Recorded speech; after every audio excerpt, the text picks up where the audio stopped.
on se retrouve ce dimanche de septembre, on est à peu près mi-septembre et j'avais envie de faire une illustration automnale, donc pas à l'aquarelle, toujours à la gouache. Si vous avez suivi la semaine dernière, j'avais fait mon ressenti sur la gouache que j'avais achetée, donc qui est le Franc-Bourgeois Linel. Donc c'est toujours le même pack avec lequel je dessine, je peins, et du coup j'avais envie de peindre une scène automnale. Parce que voilà, l'automne c'est chouette, ça permet de faire plein de scènes avec chaleureuses en fait, avec des couleurs vraiment spécifiques qu'on rattache volontiers à l'automne, que ce soit le rouge, l'orange, le jaune, le marron, ces couleurs-là, des couleurs chaudes, et du coup je me suis dit tiens je vais peindre une scène automnale. Et ça c'est un peu mon petit trait nocif on va dire pour moi, c'est que quand je vois une image sur internet, que ce soit Pinterest, Instagram ou peu importe, je me dis que je peux facilement la reproduire avec le médium que je veux, et je me dis que bon bah ça c'est facile, et en fait une fois que je le fais, je me rends compte que c'est loin de l'être, et c'est pas la première fois que ça me fait cet effet là où je me dis bon bah voilà, il faut que je complique un petit peu les choses concernant le modèle que je vais prendre, parce que si je prends trop simple ce sera pas assez intéressant, ce sera trop facile. Et en fait, je me retrouve à vraiment avec des modèles à reproduire qui sont assez difficiles, pour commencer tout du moins. Et c'est vraiment le cas pour cette illustration. Je me suis lancée dans cette scène de village avec une librairie au premier plan, une fillette et des lumières, une ambiance chaleureuse. Et peut-être que c'était un peu trop pour commencer à la gouache, puisque j'ai vraiment pas de recul sur cette pratique, sur la gouache. Un peu plus sur l'aquarelle, mais beaucoup moins sur ce nouveau médium pour moi, et du coup j'aurais peut-être dû m'atteler à plus simple. Mais bon, je me dis que je ne peux que m'améliorer.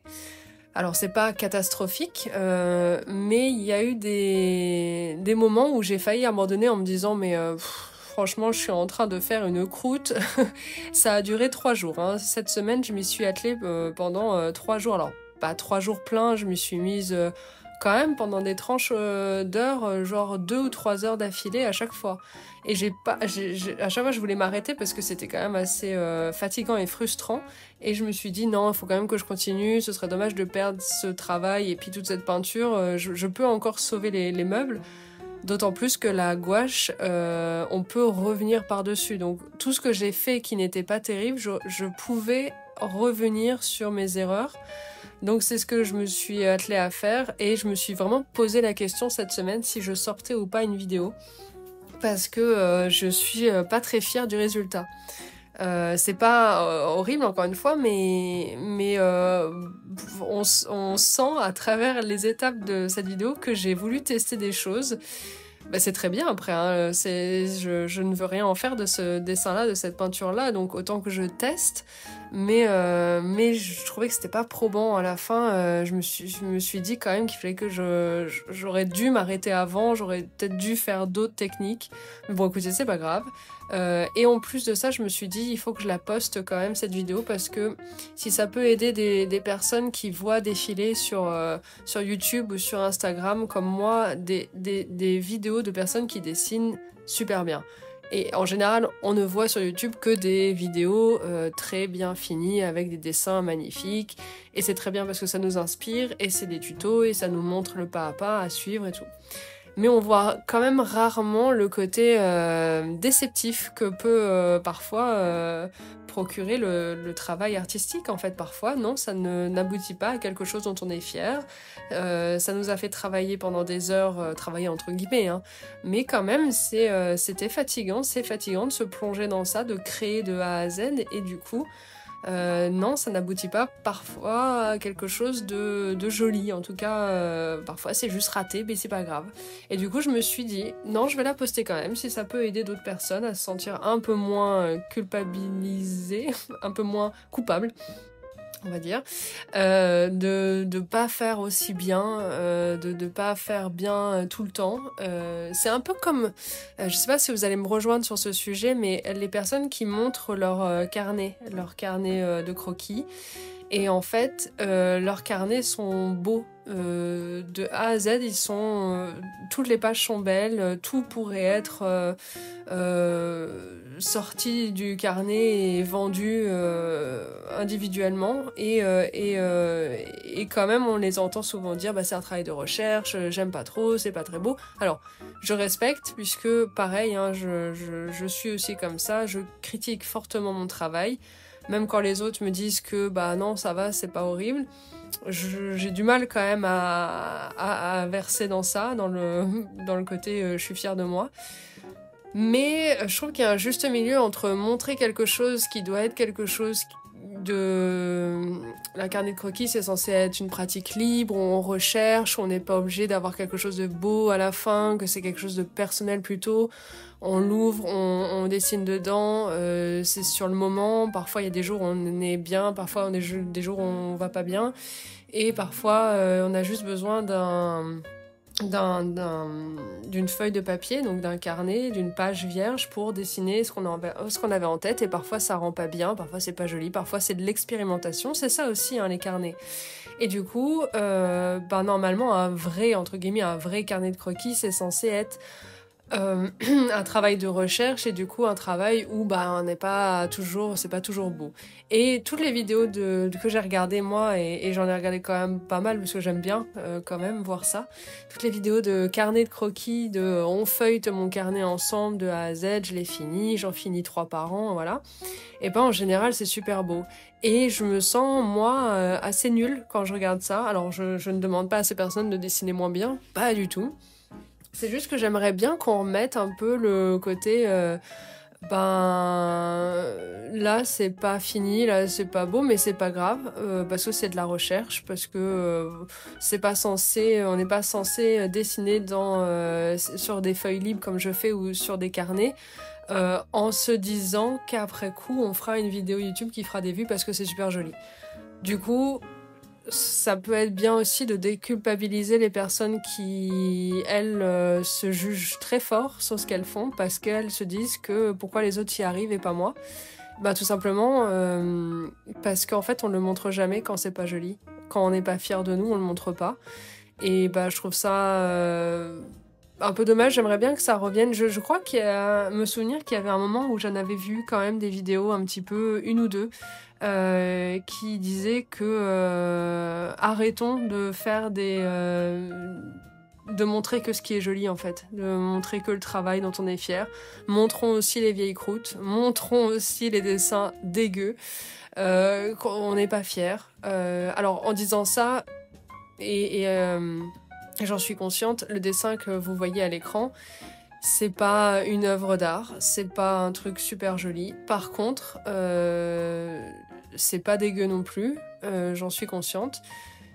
Je dis pas que j'aime pas ce dessin pour que en commentaire vous me disiez ah si t'inquiète il est super joli, moi je le trouve beau, même si vous êtes très libre de faire ce que vous voulez et ça me fera plaisir de toute façon, mais je le dis pas pour qu'en commentaire on me prêche le contraire. Je cherche pas l'approbation, je cherche pas à plaire à tout prix.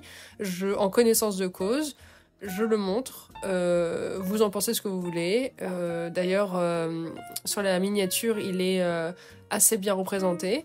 Vous avez cliqué dessus ou pas en pensant apprécier ou pas le dessin. Voilà, c'est votre jugement. De toute façon, même le plus beau tableau au monde, tout le monde ne va pas l'aimer. Donc, à ce niveau-là, je dis ça, mais je suis la première à m'auto-critiquer fortement. Donc, je ne suis pas du tout la voix de la sagesse, loin de là. J'essaye de m'améliorer, c'est tout. Et vraiment, la question s'est posée jusqu'à la dernière minute ce dimanche. Dimanche 14 septembre, voilà. Il est 16h14 quand je fais cette voix off. Donc vraiment, je vous dis, c'est la dernière ligne droite où je me dis non, je vais quand même la poster.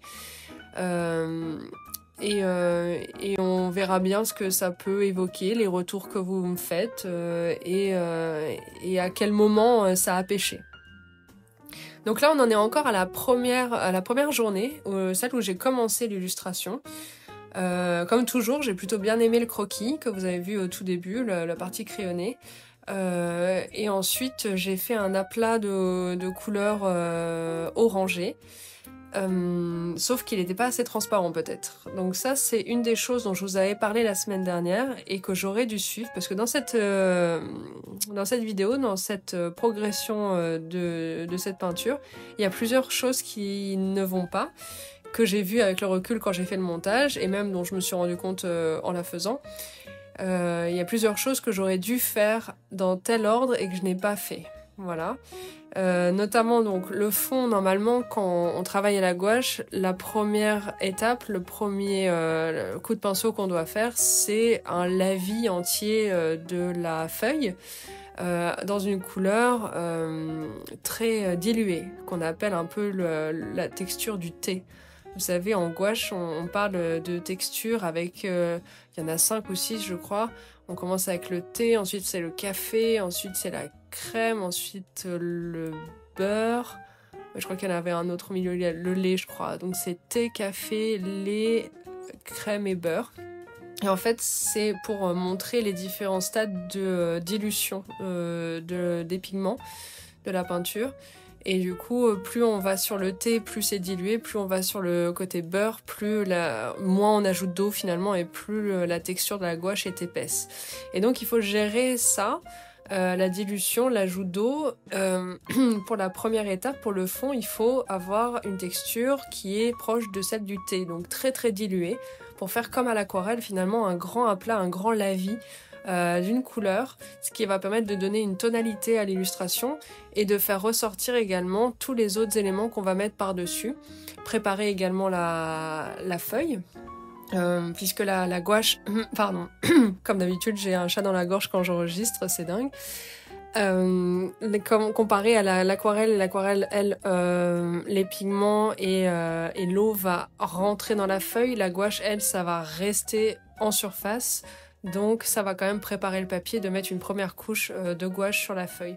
Donc j'aurais dû commencer par déjà un fond orangé, un lavis beaucoup plus clair, et ensuite m'occuper du fond. Si vous avez vu dans la progression, j'ai fait mon lavis orange, et la deuxième chose que j'ai faite, c'est de m'occuper des feuilles rouges des arbres à gauche, à droite et en bas à gauche. Ce que je n'aurais pas du tout dû faire puisque ça appartient quasiment au premier plan. Ce que j'aurais dû faire, c'est de travailler le ciel et ensuite les éléments du fond, les 2 petites maisons au fond et l'arbre du fond. J'ai galéré à revenir sur ces éléments après, d'ailleurs ça se voit, hein, c'est tous les choses approximatives qui ont suivi, c'est ça, hein, c'est que j'ai essayé de réparer des choses que j'aurais dû faire naturellement pas à pas. Autre chose... Voilà, je l'ai déjà dit, mais elle est un peu trop compliquée pour mon niveau, cette scène. Il y avait trop de choses à gérer, donc j'adore me plonger pendant des heures sur une illustration. Par contre, là, c'est vrai que c'était un petit peu beaucoup pour commencer. J'aurais dû peut-être me contenter de faire une illustration d'une table avec un thé, un gâteau ou peu importe, quelque chose de beaucoup plus nature morte, simple. Là, c'était toute une scène de village qui me plaisait beaucoup, mais ça m'a permis de me faire la main. Donc là, à ce stade-là, j'ai décidé de faire, vous voyez, le tour, le détourage des éléments au premier plan. Je me suis posé la question si je voulais ou pas faire le contour. Et je me rends compte que même si je le souhaite pas vraiment, et ben je le fais. Même si c'est à l'aquarelle, même si c'est au crayon de couleur, je me rends compte que j'ai tendance, de toute façon, à faire un bord plus foncé, un contour. Et ça, je sais pas si c'est parce que je préfère artistiquement, même si je trouve, je pencherai plutôt sur ça. Mais je pense qu'il y a une deuxième raison, c'est que comme j'ai du mal à maîtriser encore les niveaux de saturation, les niveaux de teinte, c'est-à-dire séparer le premier plan du deuxième plan du fond. Souvent, toutes mes couleurs, tous mes plans sont de la même saturation, de la même teinte, alors qu'il faudrait que le dernier plan soit de couleur plutôt éteinte et plutôt froide, tandis que le premier plan, elle, avait des couleurs vives, marquées et plutôt chaudes, pour vraiment que l'œil arrive à lire cette profondeur. Là, j'avais du mal à le faire sans monter en valeur. Vraiment, vous voyez que le dessin devient de plus en plus foncé à droite. Encore que là, ça va, c'est joli, mais après, tout va s'emballer et ça va devenir beaucoup trop, vous allez voir. Mais bon, à ce stade-là, j'aime encore plutôt bien l'illustration. Je sens qu'il y a quelque chose à sauver, même si vous voyez, bon là vous le voyez plus, mais les feuilles de l'arbre au premier plan sont trop marquées. C'est déjà ça commençait à plus me plaire parce que c'était trop foncé. Mais voilà, globalement j'en suis plutôt, je suis contente de l'avoir faite. Comme ça me montre en fait qu'il va falloir que je m'attelle à des projets un peu plus simples dans le futur. Donc je n'abandonne pas la gouache, j'aime toujours autant ça. Et donc on verra dans les prochaines semaines, je pense, même si dans 2 semaines exactement, on va déménager à plus de 800 km.